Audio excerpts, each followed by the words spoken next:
Hola, buenas tardes. Nosotros somos el equipo 2 y les vamos a hablar sobre Incoterms. Somos David Fuentes, Mariana Terán y Emilia Rivera.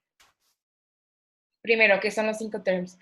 Bueno, un Incoterm representa un término universal que define una transacción entre importador y exportador, de forma de que ambas partes entiendan las tareas, costos, riesgos y responsabilidades, así como el manejo logístico y transportación desde la salida del producto hasta la recepción por el país importador que lo va a recibir. Bueno, el 1 de enero de este año se realizaron algunos cambios gracias a que anteriormente eran muy confuso la manera de elegir el Incoterm porque se representaban por siglas que eran E, F, C y D. Y ahora en este año a partir de este año se van a utilizar estas abreviaciones que aparecen en pantalla. La primera clasificación es para cualquier medio de transporte y la segunda para transporte marítimo. Se eliminó el Incoterm DAT que obligaba al exportador a hacer toda la logística hasta el país del comprador, dejando los bienes en una terminal o puerto, dependiendo del país, ya que gracias a esto causaba muchas confusiones porque no se sabía bien en qué terminal dejar el producto, cómo se venía la terminal, si se descargaba o no la mercancía.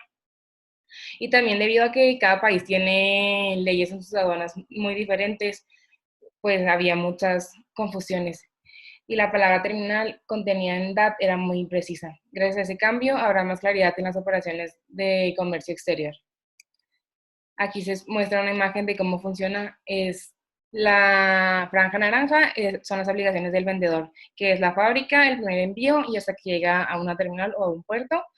Y la franja azul es la obligación del comprador, que es cuando llega desde la terminal hasta el almacén del destino. Ok, se incorporó un nuevo Incoterm que es el DPU, que, que cuenta con las siguientes obligaciones para el exportador.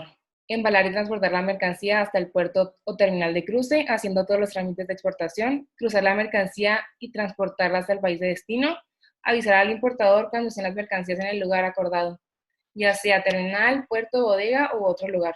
Así el importador podrá terminar con los trámites de importación. Y mientras que, por otra parte, las obligaciones para el importador son apoyar al exportador con documentos e información para hacer el trámite y recibir la mercancía en el punto establecido para hacer los trámites aduanales correspondientes. Y que de esta manera no haya confusiones aduanales. Bueno, ahora para que quede un poco más claro, les voy a explicar uno de los Incoterms, que es el FOB. Este se usa para transporte marítimo. FOB quiere decir franco a bordo. Es cuando el vendedor entrega la mercancía a bordo del buque acordado por el comprador en el puerto de embarque acordado. El riesgo se transmite cuando la mercancía está a bordo del buque y el comprador asume con todos los costes a partir de ese momento.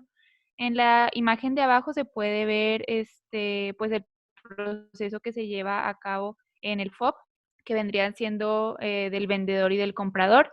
Aquí las responsabilidades se dividen, pero recaen un poco más en el comprador.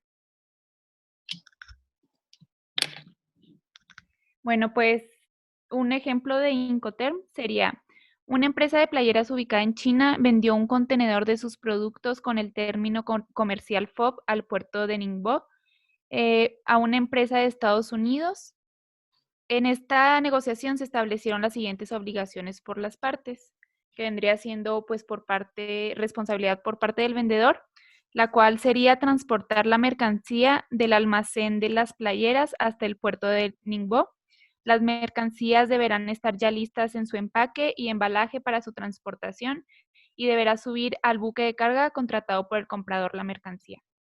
En cuanto a las responsabilidades del comprador, pues este deberá pagar la mercancía a la empresa de playeras de China en la fecha acordada, contratar y pagar el transporte marítimo y del otro medio de transporte que llevará la mercancía hasta la empresa de Estados Unidos.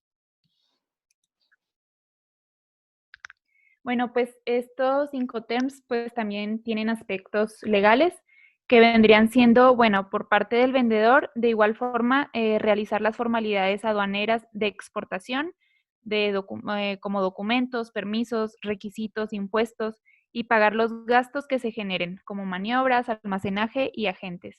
En cuanto a las responsabilidades del comprador, sería realizar las formalidades aduaneras de importación, documentos, permisos, requisitos, impuestos y pagar los costos que se generen hasta su destino final. Para obtener información acerca de los Incoterms, la Cámara Internacional de Comercio con sede en México es la responsable de la publicación de estos términos. Bueno, otro tipo de Incoterm es el Incoterm DDP. Este significa entregado con derechos pagados o todo incluido. A grandes rasgos, esto significa que el exportador se encarga de absolutamente todo con respecto al paquete. Y aquí está una ilustración de lo que es el DDP. El exportador, los riesgos que toma es contratar transporte y seguro hasta un punto de destino, entregar un punto convenido en el país de destino y efectuar despacho de exportación y despacho de importación para el país destino. Y ya, pues todos los lugares por donde tiene que pasar para llegar al país destino. Y ya lo único que tiene que hacer el importador es pagar por la mercancía y los servicios otorgados por el exportador. Bueno, un caso aplicado del Incoterm DDP. Un exportador colombiano manda artesanía. Puta madre. Vuelve a empezar X, pero es el principio. Bueno, un caso de Incoterm DDP. Un exportador colombiano manda artesanías a Brasil. El brasileño pide que el colombiano se encargue de todo. Esto sería un Incoterm DDP, que significa todo incluido. Bueno, esto es una ruta logística que va desde Bogotá, pasando por el Gran Puerto de Buenaventura, hasta Santos en Brasil, para llegar a Sao Paulo. En este caso, probablemente el barco tendrá que pasar el canal de Panamá por Buenaventura y luego bajar hasta el puerto de Santos de Brasil. ¿Qué tiene que hacer el exportador? El exportador tiene que preparar las artesanías primeramente, empacarlas en Bogotá, cargarlas en un contenedor y este contenedor se encargará de llevarlas a Bogotá, al puerto de Buenaventura, también bajo la responsabilidad del exportador, en este caso el colombiano. Desde el puerto de Buenaventura se encaminarán las mercancías hacia el puerto de Santos a través de una empresa de transporte marítimo y finalmente el colombiano también contratará un viaje hasta Sao Paulo, cumplirá con todas las responsabilidades de exportación e importación en ambos países. Y al final el brasileño solamente se encargará de pagar por las mercancías y el servicio otorgado, como anteriormente les mencioné. Este Incoterm permite negociar y entender qué hará el exportador y el importador. Y nos dice específicamente dónde se recibe la mercancía, dónde se manda, en dónde se pone, el riesgo como exportador y el riesgo del importador en confiar en los servicios del exportador. Además define las responsabilidades de cada uno, que son la carga, la descarga y los trámites aduanales. Y estas serían las referencias que usamos para estos casos. Y sería todo. Muchas gracias.